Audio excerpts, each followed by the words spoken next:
There are nights in the NBA when the energy inside an arena feels different.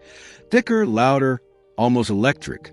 And on Tuesday, Los Angeles lived one of those nights. For the first time this season, the Lakers finally unleashed their complete roster. LeBron James returned to action, Austin Reeves at full speed, Gabe Vincent healthy again, and at the center of their orchestration, Luka Doncic pushing the engine with his signature genius. Before we dive deep into what happened and what it means for the future of this franchise, make sure you're ready. This is not just another NBA story. This is a turning point. And yes, if you love this kind of coverage, stay with us until the end. Your like and comment help keep this channel alive. A new energy in Los Angeles Tuesday night's 140-126 win over the Utah Jazz wasn't just a victory. It was a signal, a message, a statement that the Lakers, after weeks of navigating injuries and inconsistent rotations, may finally be ready to show the version of themselves that fans have been waiting to see. Luka Doncic, stepping into a true leadership voice this season, made it clear. This team must build chemistry one game at a time. No shortcuts, no illusions, no rushing the process. But let's rewind for a second. LeBron James returned to the court after missing the start of the season, brought an immediate lift, not only in performance, but in confidence. His presence changed the pace, the spacing, the rhythm. And as the minutes went by, the collective energy of the team took on a new life. Austin Reeves, who has quietly become one of the most reliable complementary playmakers in the league, played with his usual balance. Gabe Vincent, finally healthy, added the defensive spark and off-ball intelligence the Lakers had been missing.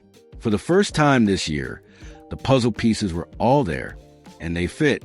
Not perfectly, not yet, but the potential, it exploded across the court. We can't relax. Luka's message to the team when asked post-game what he believed the Lakers needed most moving forward. Luka Doncic didn't talk about stats, schemes, or championship predictions. His response was remarkably simple, but powerful. "We just need to keep winning games," Luka said. Everyone was available in practice yesterday. It felt amazing. The vibe was different. Everyone laughing, everyone talking, everyone locked in. Now we go game by game. We can't relax. We have to keep building chemistry. And here is where Luka's leadership stands out. Most superstars talk about dominating, showing who we are, or sending a message. Luka talks about work, building, patience, discipline, chemistry. He respects the marathon of the NBA season. He understands that the best teams don't peak in November. They grow through the months, through injuries, through adversity, until they become something unstoppable by spring. What happened Tuesday night was not a final version of the Lakers. It was the first real glimpse. Defensive struggles, offensive beauty. The beginning of the game was messy. There's no sugarcoating it. The Jazz were comfortable, confident, and hitting shots early. The Lakers struggled to protect the paint, had trouble switching properly, and gave Utah too many clean looks. In fact, Luka later admitted that the team lacked urgency early. "The first quarter, we didn't move the ball well," he said. "The ball stuck. We weren't sharing it. We have to learn from that." But then something happened. Somewhere midway through the second quarter, the Lakers found their rhythm, slowly, then suddenly, as ball movement improved. Spacing opened up, cuts became sharper. LeBron began directing traffic, like a quarterback. Reeves found angles others don't even see. And Luka, with his usual surgical precision, manipulated the defense possession after possession. The offense started flowing. And when this Lakers offense flows, it is beautiful. You could feel it. You could see it. Players trusted each other. They passed willingly. They hunted smart shots. They pushed tempo without rushing. The Jazz tried to answer, but the Lakers had taken full control of the game's rhythm. That transformation, going from struggling to unstoppable in a matter of minutes, is the kind of glimpse teams dream of early in the season, because it shows what's possible.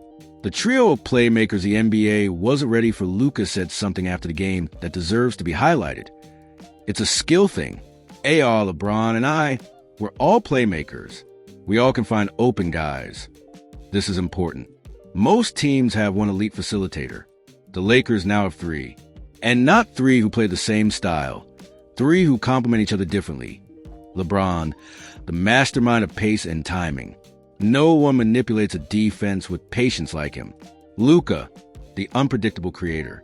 Slow, deceptive, devastating. Reeves, the connector. The glue guy who makes the game easier for everyone around him. When the Lakers put these three together, the ball movement becomes almost impossible to defend. That's how the team ended up with 31 assists, and how Luka and LeBron combined for 22 of them. That is not normal. That is not common. That is not something defenses are prepared for this early in the season. If Tuesday night was any indication, the NBA may have a real problem trying to contain this trio once they reach full chemistry. The momentum of the third quarter. If you're looking for the moment the Lakers flipped the game entirely, go watch the third quarter again. That stretch wasn't just good, it was dominant. It was the kind of basketball that makes opponents think, if this is what they look like healthy, we're in trouble. The spacing worked. The transition game clicked. The defense locked in. The crowd woke up. The stars synced perfectly. Luka referenced that quarter specifically. We have to study how we played in the third. That's the rhythm we need. That's the model. And he's right. If the Lakers can replicate that quarter consistently, even at 60%, they instantly become one of the league's most dangerous teams. I haven't even thought about the ceiling. A scary statement. When Luka was asked about the team's full potential, he didn't make any bold predictions or talk about the finals. He simply smiled and said, "Honestly, I haven't thought about it. We go game by game. There are a lot of games. But yes, we have a lot of potential." That should make Lakers fans excited. Because if Luka hasn't even begun thinking about this team's ceiling, and the Lakers already look this good with minimal chemistry, what happens when they hit December? January? The playoffs? What happens when the rotations tighten and the playbook expands? What happens when LeBron, Reeves, and Luka start reading each other's tendencies perfectly? This team isn't close to its best yet, and that's the best news Lakers fans could ask for. Continuing the exclusive Lakers breakdown, your channel's signature coverage of Block 1 showed the spark that ignited inside the Lakers' locker room.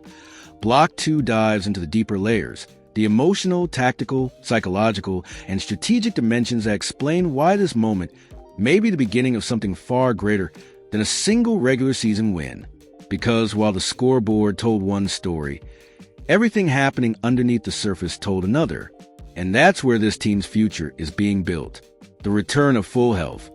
And what that really means for weeks, the Lakers operate like a team driving with 3 wheels instead of 4. Injuries force constant adjustments, inconsistencies, and alterations in rhythm. Rotations changed every game. Chemistry stalled. Momentum never fully formed. But Tuesday was different. Tuesday was a moment the Lakers finally looked whole. And you could feel the difference instantly, not just in execution, but in the soul of the team. Players warmed up with a renewed sense of confidence. Coaches smiled more. The bench was loud. The atmosphere around the team shifted from survival mode to building mode, and that shift is massive. Gabe Vincent's impact often goes unnoticed, but not by his teammates. Gabe Vincent doesn't need big scoring nights to matter. What he does is provide balance, defensive angles, anticipation, communication, physicality at the point of attack, and smart off-ball spacing. The Lakers missed him more than most fans realized. With his return, the team's rotation suddenly made sense again. His minutes allowed Luka and Reeves to play more freely. His presence allowed Darvingham to stagger the stars without losing structure. His defense helped stabilize mismatches that had been killing the Lakers over the last 2 weeks. It's not glamorous, but it's essential. And Luka himself hinted at how important a complete roster truly is. Everyone being available, that changes everything. The energy, the focus, the flow, it was all there. This wasn't just Luka being diplomatic. It was Luka recognizing reality. Depth matters. And for the first time this season, the Lakers genuinely had it. LeBron James and the misunderstanding about his fit, one of the most fascinating storylines entering this game, and one that caught the attention of analysts across the league, was a growing debate about whether LeBron James would disrupt the chemistry the Lakers had begun to establish without him. There were questions. There were debates. There were uncomfortable conversations. Some fans wondered whether Reeves and Luka had found such rhythm that LeBron's return might force adjustments that could temporarily break the flow. But here's the truth. LeBron James is not a piece you fit. He is a standard you build around. And LeBron himself made it clear he didn't understand the noise. When asked earlier in the week why people questioned his integration into this roster, he simply didn't get the premise. He's LeBron. He elevates lineups, not disrupts them. He adds order to chaos, not the opposite. And Tuesday proved it. The moment he checked into the game, the offense gained structure. Spacing improved. Tempo stabilized. Defenders had to shift their entire strategy. Most importantly, Luka no longer carried complete burden of creation. He became freer, more unpredictable, more dangerous. This version of the Lakers isn't Luka or LeBron. It's Luka and LeBron. And that changes everything.